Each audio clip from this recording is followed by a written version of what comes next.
In today's video, I'm going to show you exactly how to add a drop shadow in Illustrator step by step. Whether you're working with text, shapes, logos, or icons, adding a subtle drop shadow can instantly give your design more depth and make it stand out from the background.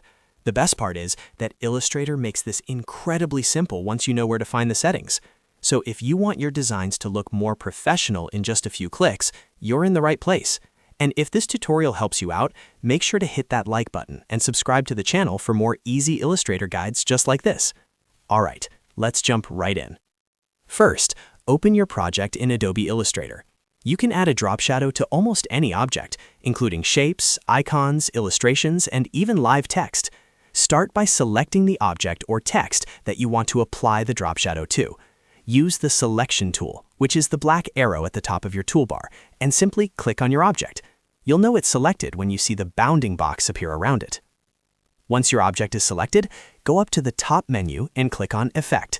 From the drop-down menu, hover over Stylize.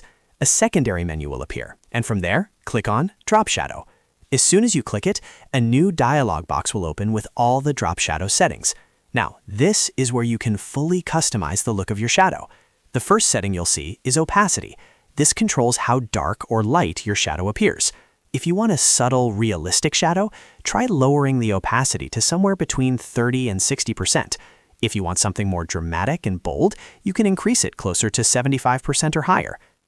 Next, you'll see the X offset and Y offset options. These control the position of the shadow. The X offset moves the shadow left or right, while the Y offset moves it up or down. Small values will create a soft, natural shadow effect, while larger values will make the shadow appear further away from the object. Try adjusting these numbers slowly to see how the direction and distance of the shadow changes. Below that, you'll find the Blur setting. Blur controls how soft the edges of your shadow are. A lower blur value creates a sharper, more defined shadow, while a higher blur value makes it softer and more realistic. In most cases, a slightly higher blur gives a more natural look, especially for text and UI elements. Before applying the effect, make sure you turn on the Preview checkbox in the dialog box.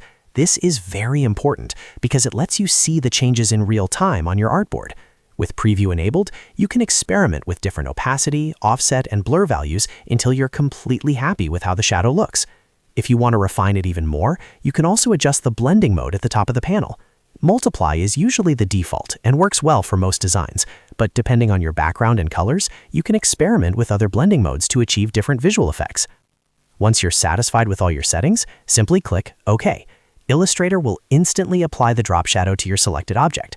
The great thing about using the Effect menu is that this drop shadow remains editable. If you ever want to change it later, open the Appearance panel, click on Drop Shadow, and adjust the settings again without starting from scratch. And that's it.